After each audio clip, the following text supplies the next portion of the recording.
हम हो दिलवा लगाई के रोतानी जान हम हो दिलवा लगाई के उस बारू जान तू ससुराल में जाई के उस बारू जान तू ससुराल में जाई के रोतानी जान हम हो।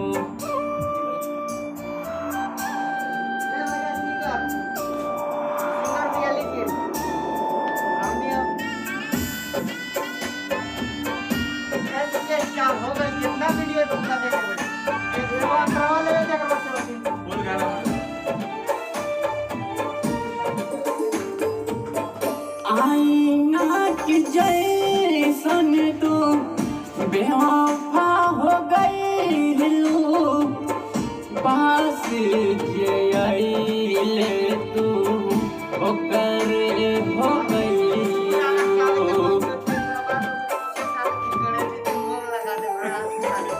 आईना के जैसन तू बेवफा हो गई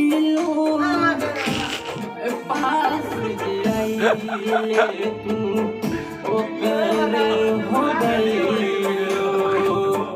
तकिया के भिगोइले हम आंसू बहाई के तकिया के भिगोइले हम आंसू बहाई के उस बारू जान तू ससुराल में जाई के उस बारू जान तू ससुराल में जाई के रोतानी जान हम हो।